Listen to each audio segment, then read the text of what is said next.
glad to have been here 9 months, because if somebody had approached me to do this earlier in my career, I would have found it really intimidating. It's intimidating enough as it is, but now I see so many friendly faces out there, and I'm grateful for this opportunity.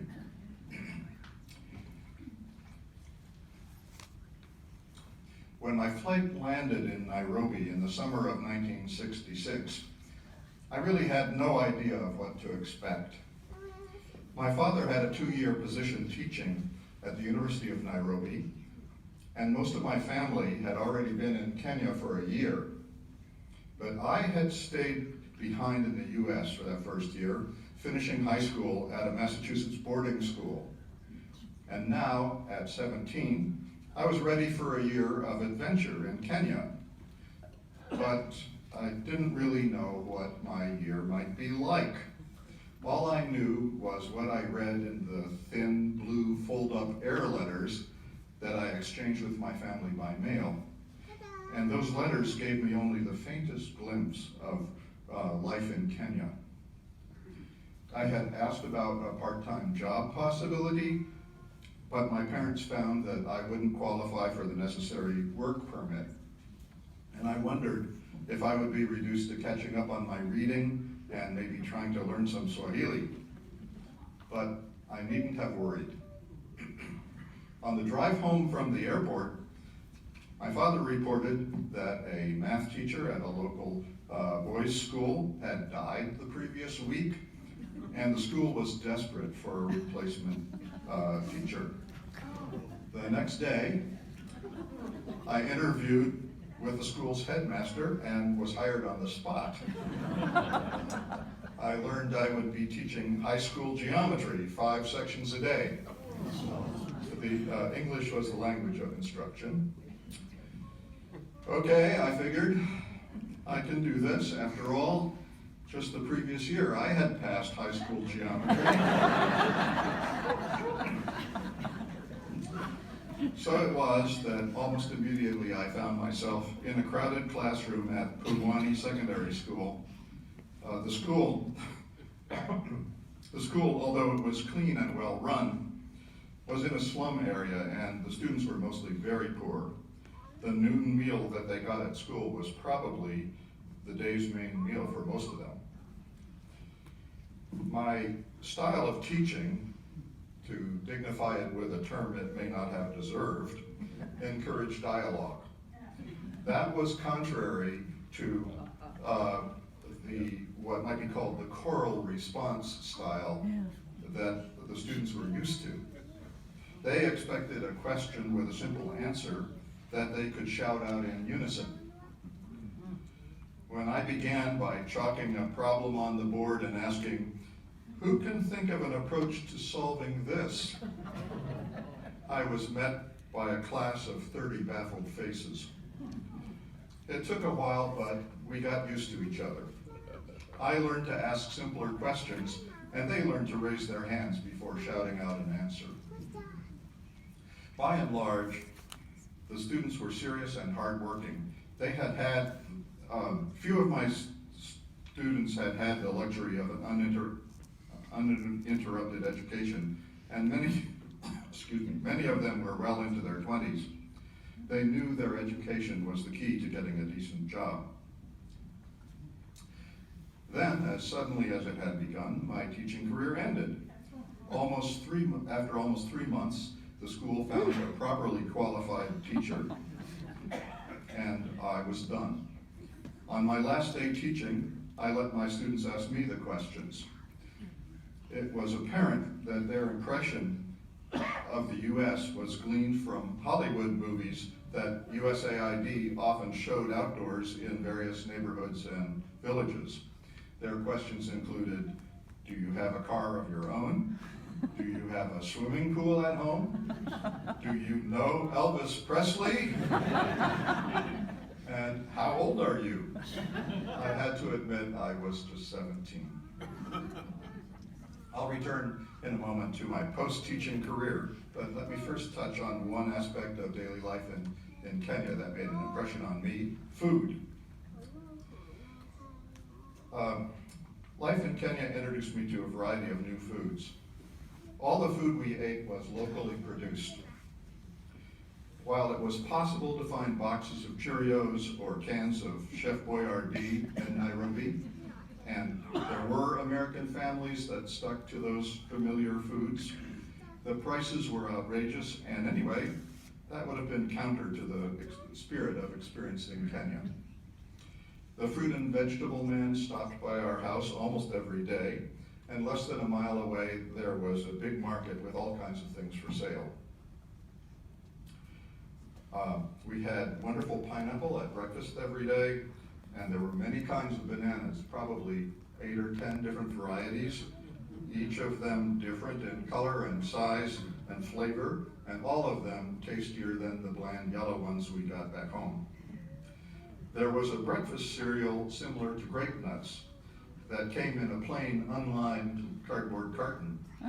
I liked it, but sometimes it came out of the box full of cobwebs. No problem. You could wash it in a strainer and lay it out on a cookie sheet to dry, and then it was fine. The rice was plentiful and cheap, and there was a certain amount of local beef and chicken available.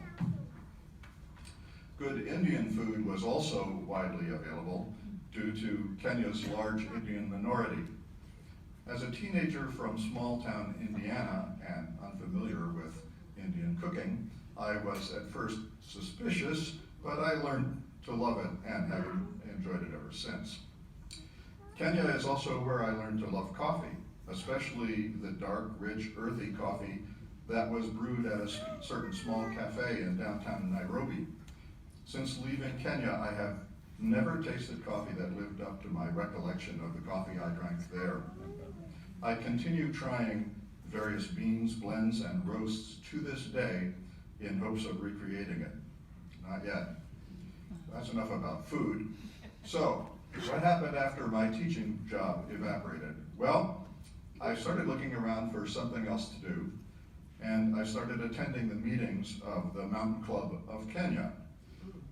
That club was composed almost entirely of young, white, British expatriates who had been in Kenya since before independence, which was only 3 years before I arrived. And I joined in on many of their weekend outings, where I learned the skills of rock climbing and mountaineering. There were many impressive outcroppings to climb within 2 hours' drive of Nairobi, and not much farther away, 2 really big mountains, Mount Kenya and Mount Kilimanjaro. Apart from the climbing itself, the mountain club outings were a great introduction to the Kenya countryside. Many of our climbs were reached on primitive gravel and dirt roads, and we would pass isolated villages along the way, sometimes stopping to buy beadwork or carvings. We would see all sorts of wild animals, including gazelles, ostriches, elephants, flamingos, and water buffaloes. Giraffes, usually accompanied by zebras, I don't know why they hung together, but they did, often blocked the road, and we would have to wait for them to move out of the way. During my year in Kenya, I never set foot in an actual national park or game park or wildlife refuge, but I certainly saw lots of wild animals on these trips away from the built-up areas. While I'm on the subject of animals, I should mention some that we encountered in everyday life in the suburbs of Nairobi. On my first night in Kenya, I was kept awake by the periodic crying of what seemed to be an inconsolable baby somewhere in the neighborhood. I was told in the morning that it was actually a bush baby, a small tree-dwelling primate that makes remarkably human-like cries. Another animal I noticed almost immediately was the large wolf spider that occupied a dark corner of the ceiling of my room. She never came down, and she didn't make a web. Instead, she would wait quietly in her corner until a fly happened to land on the ceiling. Then she would dart out in a flash so quickly that I was never really able to see the actual movement itself and gobble up the hapless fly. Each room in our house had its resident wolf spider on the ceiling. One morning I awoke to find my spider surrounded by a dark cloud. Hundreds of tiny baby spiders had hatched overnight and were spreading out across the ceiling. By the next day, the middle of the cloud was clear, and my spider was alone in the center. The mother spider had eaten all the babies within reach. In Kenya, the weather's pretty simple. There are 2 rainy seasons and 2 dry seasons.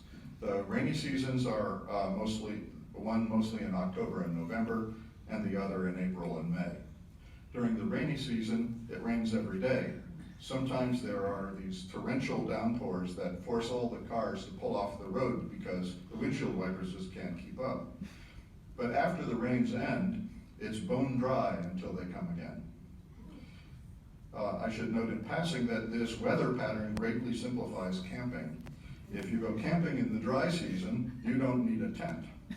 And if you go camping in the rainy season, well, no one would be foolish enough to go camping in the rainy season in Kenya. 2 of Kenya's more unusual insects have a life cycle connected to this weather pattern. One of them is the safari ant. Toward the end of the dry season, when an ant colony has used up its local food sources, it will set off in a long line to find a new place to live. You could see these columns of ants from 10 to 100 ants wide and stretching far out of sight, marching across lawns and roads and eating anything that lay in their path. They could even eat small mammals, I was told. The Wikipedia tells me that these colonies on the move can contain 50 million individual ants. The large soldier ants guarding the edges of the column were said to have a very painful bite. I can't confirm this from personal experience. Certainly the relentless stream of ants overcoming anything in its path looks intimidating. Another unusual insect affected by the seasons was the flying ant, which at the start of the rains would lose its wings and crawl into any dry spot it could find. This meant that on the first rainy day, the ants came into our house, under the doors and through tiny cracks in the walls. We awoke to a 1/4-inch layer of wriggling insects piled on top of each other, covering the floor. Kenyans consider these ants a delicacy. They sweep them into a dustpan, dump them into a frying pan of hot oil, and eat them like popcorn. None of my family members actually tried eating them. Only once during my year in Kenya did I actually have an encounter with a dangerous encounter with an animal. It was while rock climbing. I was part of a 3-person team roped up and ascending a cliff. Suddenly, rocks started coming down from above. First just pebbles and then some good-sized rocks capable of inflicting serious injury. We gradually realized we were climbing toward a baboon nest. And the baboons weren't happy about that. So we beat a hasty retreat back down the cliff and chose a different location for our climb. Nobody was injured. In addition to the mountain club, I had noticed that Kenya Outward Bound had an office in Nairobi. I applied for a 3-week program on Kilimanjaro and was fortunate to be accepted. Outward Bound I found wonderful. It culminated in an ascent of Kilimanjaro, which at almost 20,000 feet is about a mile higher than anything in the Colorado Rockies. That climb in itself was an amazing experience, but what made an even greater impression on me was living, hiking, and surviving with my patrol of 9 other teenagers, all Africans from Kenya, Uganda, and Tanzania. We formed some strong friendships, including one that I maintain to this day. I put together a small book using the slides I took on that Outward Bound experience, and you can look at a copy on the table out in the hall. After Outward Bound, I again found myself with time on my hands. and I decided to find out if there were any computers in Nairobi. Computers were just starting to become common in the US, and I found them fascinating. I was able to determine that 3 companies in Nairobi had computers. I visited all 3, asking if I might be permitted to sit quietly at the back of a training class for programmers. Miraculously, International Computers Limited, the UK's leading computer company at the time, let me in. The head of training there, a man with the improbable name of Tom Sawyer, let me sit in on classes for 4 weeks, learning to run primitive programs on a very primitive computer. But I loved it. After I completed the training, they even referred me to a man with a small paid programming project that no one else wanted to take on. I was hooked, and ever since then, every job I have had has involved computers in one way or another. That year in Kenya was remarkable for its diversity of experiences, including many that I haven't had time to even touch on here. I can see now what a unique opportunity it was for me. When I arrived, my parents had already established a home base and a network of contacts that I could take advantage of. I didn't have to go to school like my younger sisters did. I had no responsibilities, and I was old enough to explore anything that interested me on my own. A bit like retirement, perhaps. Anyway, I returned to college in the fall of 1967 with a dramatically broader view of what the world was like. It was a remarkable experience. Thank you.